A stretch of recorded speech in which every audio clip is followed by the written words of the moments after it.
Hey, I'm Rise. So, what's the Zero system and can it truly see into the future? And with that kind of power, what could possibly go wrong?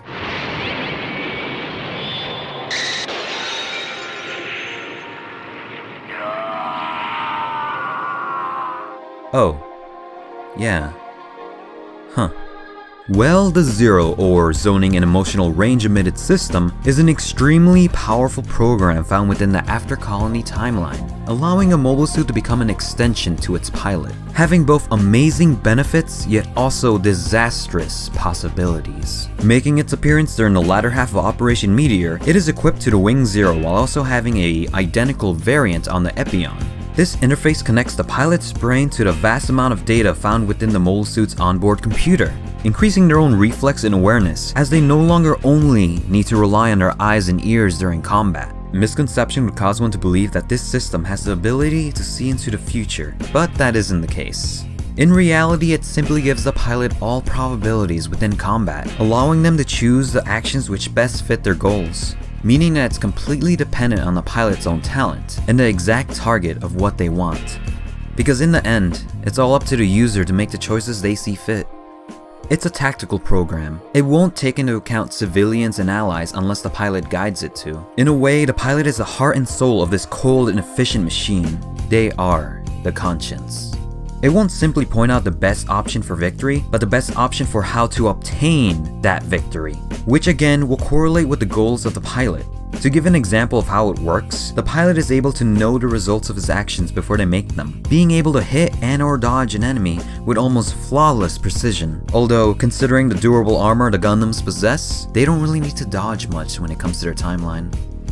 Now, with all the extensive data being fed into the pilot's brain, it can't fully process it all, causing hallucinations based on the multiple paths they can take, even resulting in temporary insanity. Because of this, it proves to be dangerous to anyone who's indecisive of what they want, as the computer will send an overload of information to the brain, enough to even kill them. This is why the scientists left it out of the other Gundams, although Nataku does have a similar installment, the Fighting Sight, which calculates enemies' factors in combat. An example of the horrors this can cause is when Quatre, who was stricken with grief, went on a rampage, destroying everything in his path on a revenge-filled quest. Regrettably, it even made him cause the apparent death of someone he considered a friend. In addition, the Zero system is logical. It will take into account multiple factors such as the pilot's and the machine's limitations. It can't make miracles happen. If the user is incapable of winning a battle, the information will represent that. They will only lose and have no reason to continue fighting. Many have tried, but were overwhelmed by Zero. Only two have been able to master it, being Hiro Yui and Zex Marquise / Miliardo / Wind. I question how he can be so indecisive when it comes to a name, yet still master the thing. My answer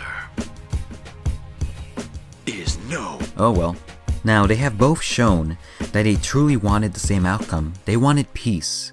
But because of their own ideals, Zero and Epion gave them different methods to achieve it. Sometimes even showing that victory can be gained through losing. There's glory to be held in such an action.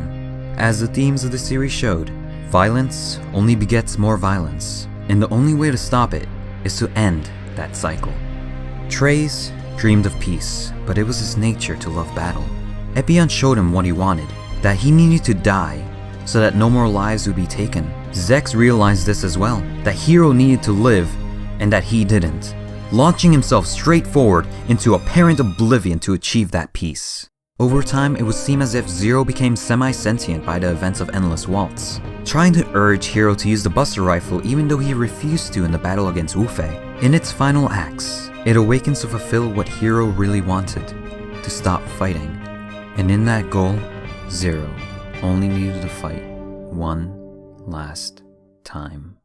In the non-English translated manga, Tiel's Impulse, upgraded versions of the system can be found within the Gundams Lucifer and Seraphim.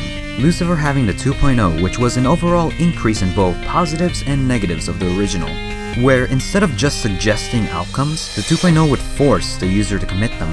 The 2.5 was placed within the Seraphim. It removes the negative mental effects of the original, but would also take control of the machine at times. Lastly, the final incarnation we'll go over is the one found in Frozen Teardrop. becoming a software program which could store and view memories, and being used on Hero to give his back.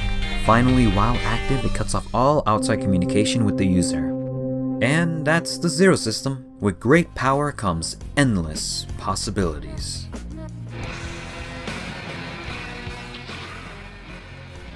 It's just too much for a human being to handle.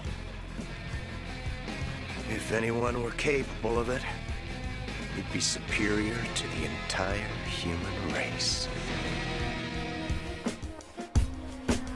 Hey, so trying to make this video took longer than expected. I think for now, and I don't know for how long, the status of the channel when it comes to uploads will basically be whenever I get the chance to make videos. And like I said in the update, you guys can leave me your questions so I can answer them in the next little video. Hopefully shortly after. That and no top 10s. Or anything else like that. Although 3 maybe. Well, until next time, see ya.